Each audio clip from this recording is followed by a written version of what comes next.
The Beauty in Black Season 3 finale ends with nearly every major character being pushed toward a breaking point. Horace and Norman turn on each other, Jules launches his revenge, Rain considers killing Sylvie, Roy is fighting for his life, and Kimmy's club becomes the scene of a devastating attack. By the end, the Bellary family's empire is closer than ever to collapsing, and several characters may not survive what comes next.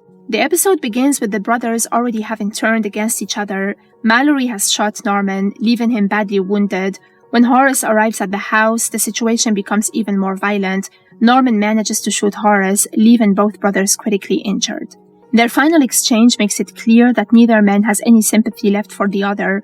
Norman essentially tells Horace that if he's going down, Horace is coming with him. Horace responds that they're both going to hell. Horace refuses to show any concern for Norman, and repeatedly orders the man to leave his brother behind.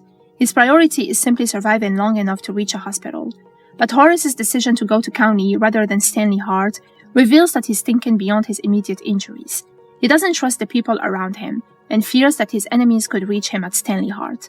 By the end of the episode, Horace is still alive but critically wounded, while Norman is abandoned at Mallory's house, bleeding and potentially dying.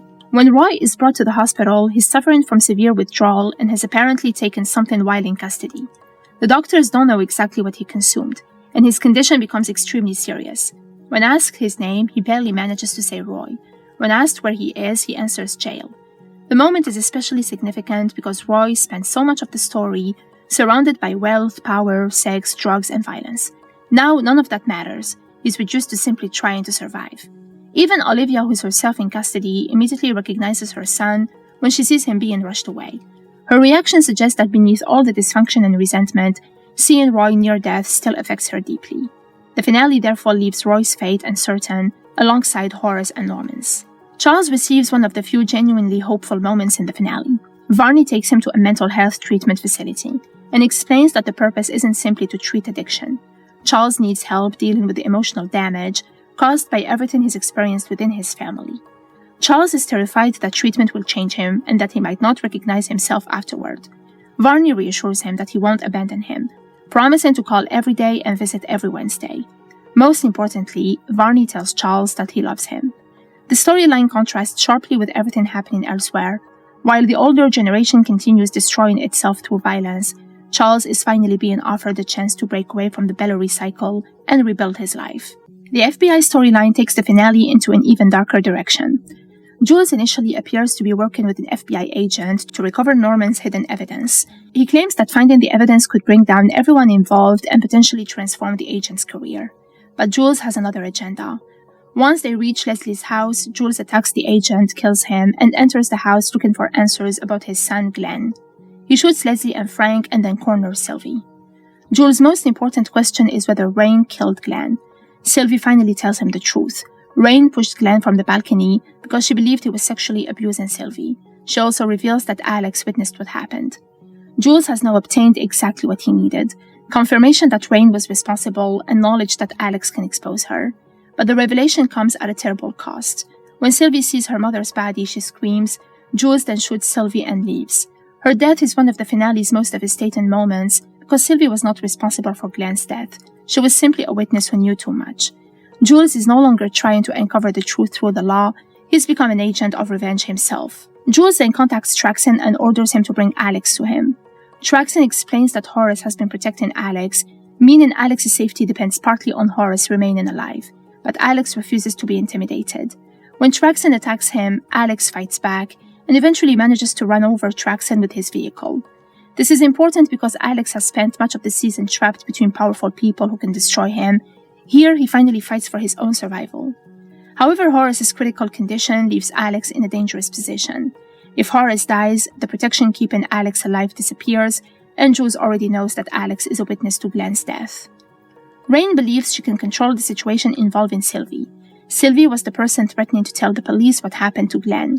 After Kimmy's mother threatens to take Sylvie to the police, Rain tells Alex that she refuses to let a teenager destroy the life she's built. Her statement that dead people can't talk reveals how far she's willing to go. But Rain's decision to eliminate witnesses has consequences. Jules eventually confronts her and makes it clear that he knows what happened to Glenn. He tells Rain that she crossed the line when she killed his son. Rain may have believed that killing Glenn would protect herself and Sylvie, But instead, she's created an enemy who's now coming directly for her, and Jules isn't interested in negotiation. Mallory's bizarre encounter with the youth minister also becomes part of the episode's larger picture. She expects a sexual encounter, but instead finds a man who's come to speak to her about religion. Mallory mocks him and sends him away. Kimmy reminds Mallory that she isn't Roy when Mallory mentions that Roy used to visit the same place. The exchange is important, because Mallory is surrounded by the consequences of the Bellary lifestyle without recognizing how deeply she's become part of it. The episode ends with Jules confronting Rain at her office, but she doesn't initially realize how serious the situation is. Then the woman accompanying Jules gives the order, go. Her men open fire. The club erupts into chaos as patrons and employees scramble for safety. People are shot, the building is destroyed, and the violence spreads throughout the room. Angel manages to get Kimmy and Mallory out, but the episode refuses to tell us exactly who else survives. The Bellary world has reached a stage where nobody can assume they're safe anymore. The finale makes one thing clear: the Bellary Empire is destroying itself. For so long, the characters have fought over money, power, sex, loyalty, secrets, and control, but every attempt to protect that power has created another betrayal or another act of violence. The most hopeful storyline is therefore Charles' treatment. While almost everyone else remains trapped in the Bellary world, Charles is physically removed from it. His story suggests that escaping the family's cycle may require completely leaving it behind. The final image of the destroyed club is symbolic. The world that allowed the Bellaries and their associates to accumulate so much power is being torn apart. Season 3 ends with the characters scattered, wounded, imprisoned, dead, or hunted, and with the central question no longer being who controls the Bellary Empire. It is whether there will be anything left of it when the violence finally ends.